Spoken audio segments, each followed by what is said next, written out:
Ito na mga boss, ito yung itiis natin. So galing itong solar, itong wire na to, galing to ng solar papunta dito sa ating itiis. Tapos ito namang wire na to, papasok ito sa loob ng bahay. Tapos doon sa loob ng bahay, may panel board po doon sa kuryente nila. So yung breaker ng board papuntang sa mga ilaw nila, yun ang ating ginagamit. Ito po yung breaker nila galing sa Sibeco. So galing pong Sibeco to.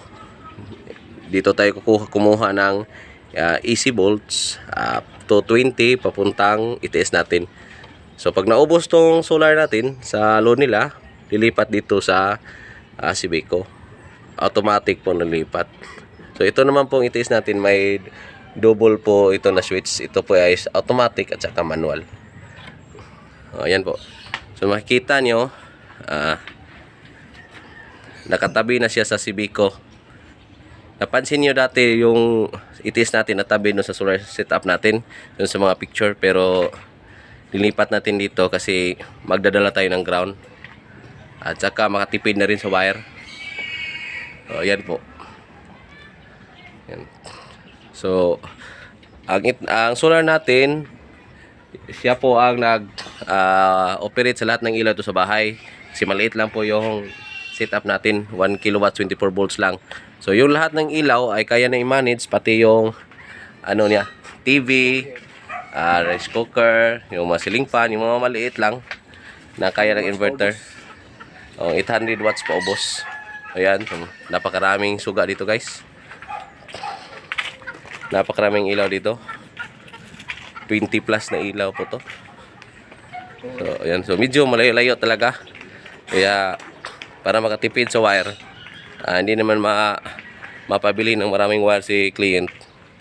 Ayan, linipat na natin itiis doon at dinala na natin yung ground. So dito po yung setup natin dito sa loob, kasi warehouse to nila eh. So dito sa loob, yan po. Yan po ang setup natin.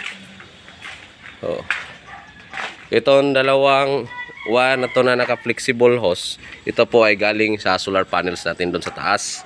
Tapos papunta po yan dito sa ating breaker, tapos papuntang controller. So ito naman pong isang wire, ito galing to sa ito yung papasok doon sa itiis natin. So galing po yan dito din sa breaker AC papunta sa ating inverter. So ito po yung inverter, siya po ang nag-convert ng DC na magiging AC para mag-supply sa mga load natin. So ito po ang controller. Sa trabaho po nito ay nagtatanggap ng harvest mula sa panel at binibigay niya dito sa ating battery. So ito po yung battery natin. So ito po ay 32650 LiPo4 battery. So naka-BMS po siya, saka naka-balancer. So 24 volts 100 Ah po ito. So ayan. So ayan lang mga lods. Maraming salamat sa panonood ng ating video.